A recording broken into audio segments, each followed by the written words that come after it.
Bonjour tout le monde, j'espère que vous allez bien. Aujourd'hui, on reprend un petit peu les cours, bien entendu pour la réfouacher man nos malades, les Neshmat no niftarim, d'Orachel Batiakot, et pour la Tzahat, tous ceux qui en ont besoin. On va travailler aujourd'hui sur la prière, comme quoi c'est un lien personnel qu'on crée avec Akadosh Baruch Hu. C'est d'ailleurs en parfaite adéquation avec la semaine qui arrive avec Rosh Hashanah, parce qu'on va prier même plus que d'habitude pour essayer de se rapprocher de Dieu et pour se faire pardonner. Parce qu'on sait que la base de toute relation, c'est quoi? C'est la communication. La base de tout, c'est la communication. Si on perd la communication, on perd la relation.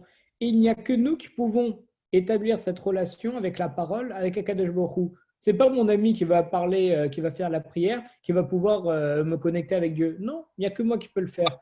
Donc en réalité, ma relation avec Akadosh Baruch Hu, ça dépend que de comment moi je la travaille. Je ne peux pas demander à quelqu'un d'autre, je ne peux pas me baser sur les mérites de quelqu'un d'autre pour me créer un véritable lien avec Akadosh Baruch Hu, pour véritablement lui parler. Et d'ailleurs, Akadosh Baruch Hu, il aime tellement qu'on s'adresse à lui qu'il va nous envoyer des épreuves quand on commence à s'éloigner de lui, justement pour qu'on revienne, pour se rendre compte qu'il n'y a que lui, c'est le maître du monde, il n'y a que lui qui peut nous sauver. Et dans ce cas-là, il va nous titiller un petit peu, comme ça on se retourne vers lui.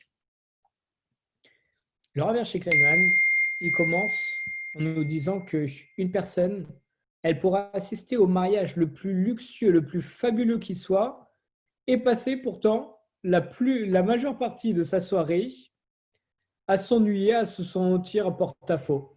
Pourquoi? Tu es dans un mariage magnifique et en réalité, tu vas t'ennuyer la moitié de la soirée. Parce qu'en réalité, cette personne n'est liée à aucune personne du mariage. C'est une personne qui est là dans un mariage, mais elle connaît personne à sa table. Elle connaît juste le marié, mais le marié qui est occupé à faire d'autres choses.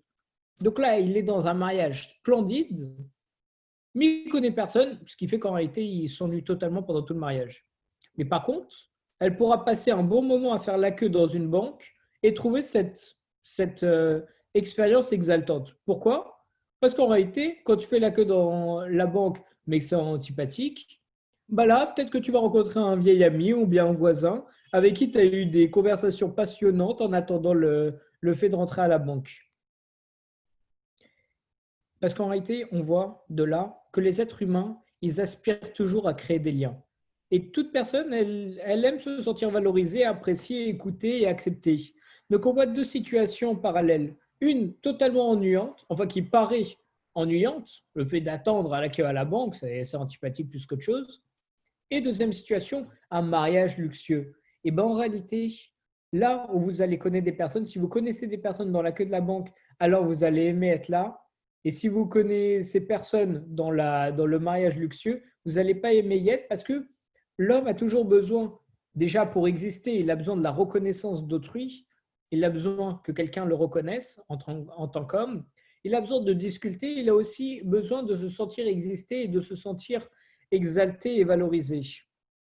Mais pourtant, ce sentiment, aussi gratifiant qu'il puisse être, c'est que le pâle reflet de l'éclat que revêt le lien le plus fort de tous, celui qu'un individu peut avoir avec Akadosh Baruch Hu qui est le créateur.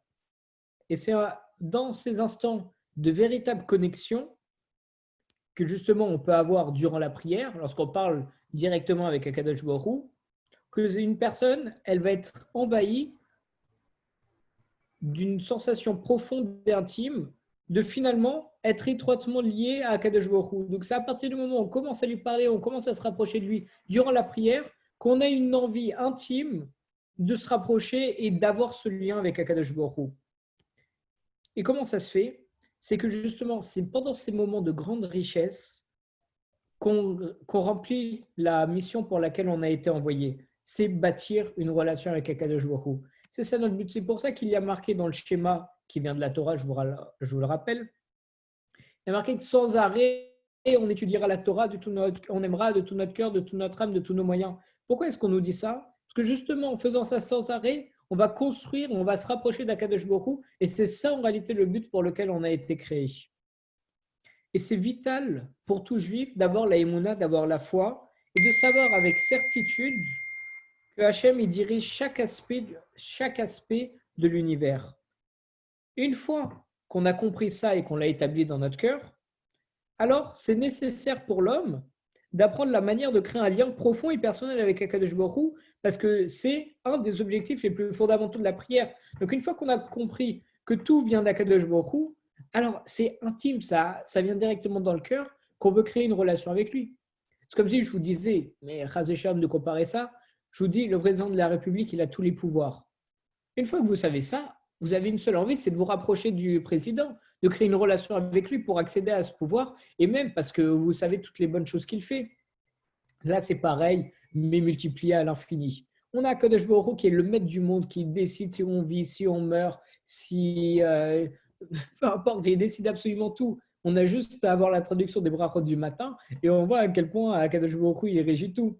Et on est reconnaissant pour ça. Donc à partir du moment où on reconnaît ça, alors c'est sûr qu'on veut créer un lien avec lui, parce qu'on sait qu'on a la possibilité aussi de créer un lien avec lui, contrairement au président. Le président, on se dit, ah, il est inaccessible, etc. Mais Akadosh Baruch Hu, il veut qu'on crée un lien avec lui. Donc là, c'est sûr. Quand on sait qu'on a quelqu'un, c'est même pas quelqu'un, c'est aussi extraordinaire, qui a envie de créer un lien avec nous, mais c'est évident. C'est comme si vous marchez dans la rue et là, il y a un grand acteur que vous adorez qui veut discuter avec vous, qui veut aller boire un café avec vous. Mais c'est certain que vous voulez créer une relation avec lui, parce que c'est quelqu'un d'important, de Mechoubad. Mais là, c'est encore plus, mais multiplié à l'infini. On parle d'Akadosh Baruch Hu quand même, le maître du monde, le créateur. Pour beaucoup de personnes, le désir de se sentir proche d'Akadosh Baruch Hu pendant la prière, c'est, et malheureusement c'est comme ça, encore plus brusque lorsqu'il a des problèmes. C'est quand on a des problèmes que là, on a envie encore plus de se rapprocher vers Akadosh Baruch Hu. D'ailleurs, c'est pour ça que Kadosh Baruch Hu, Chazécham, parfois nous envoie des petits problèmes pour qu'on ait envie de se rapprocher de lui et pour qu'on puisse se rapprocher de lui. Et c'est dans ces moments-là que leur illusion, justement, d'autosuffisance, qui se suffisent à eux-mêmes, ça commence à s'envoler et qu'on est en mesure d'implorer à Kadosh Baruch Hu avec la plus sincère humilité. C'est quand vraiment on a un problème et qu'on commence à se rapprocher de Dieu qu'on va se rendre compte en réalité que c'est pas nous qui régissons tout. C'est pas parce que je vais travailler que j'ai de l'argent. Certes, ça a une incidence, mais si tu as de l'argent, c'est parce qu'Akadosh Baruch Hu, il a décidé. De plus tu augmentes et plus tu fais bien ta prière, plus tu te rends compte de ça, de plus tu es humble, parce que tu te rends compte qu'en réalité, tu es petit. D'ailleurs, on dit un rien ne manque de rien, parce qu'un rien n'a besoin de rien. Lorsqu'on se rend compte qu'on n'est pas grand-chose, en réalité, on ne peut pas manquer de quelque chose, parce que rien du tout, ça a besoin de rien du tout. Donc si ça a besoin de rien, ça va manquer de rien. D'ailleurs, comme on voit dans le Tehillim 145, il y a marqué Hachem est proche de tous ceux qui l'invoquent, tous ceux qui l'invoquent avec sincérité. Et même lorsqu'on n'est pas confronté à un problème qui serait urgent, parce que plus le problème est grand et urgent, plus on a une envie fervente de faire la prière, le besoin intime qu'on ressent de vouloir être étroitement lié à Kadosh Baruch Hu, bien qu'il puisse être enfui au plus profond de notre cœur, qu'on ne soit pas religieux, etc., il est toujours intact. Il est toujours là, il est présent. Et ce n'est pas uniquement ce qu'on veut obtenir d'Akadosh Baruch Hu qui nous incite à prier, mais c'est en réalité le besoin essentiel qu'on a de nous élever et de raffermir le lien qu'on a avec Akadosh Baruch Hu. C'est un besoin constant, parce que, encore une fois, la base de toute relation, c'est la communication. Il faut que tu parles pour maintenir la relation. Si tu arrêtes de parler, tu perds toute la relation. Donc c'est là où en fait tu ressens ce besoin intime en toi de te connecter avec Akadosh Baruch Hu et d'augmenter ta relation avec lui en lui parlant, en faisant la prière. Et les enfants d'un père aimant, ils ne vont pas lui solliciter seulement quand ils ont besoin de son aide. Ils cherchent en réalité à tout instant d'être près de lui.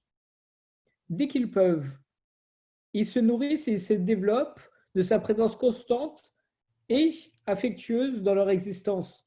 Un enfant, il ne va pas juste se tourner vers son père quand il a besoin de quelque chose. Non, il va aller jouer avec son père, il va aller rigoler avec son père. Parce qu'en réalité, il veut se développer auprès de lui et il veut bâtir une véritable relation avec lui parce qu'il l'aime surtout.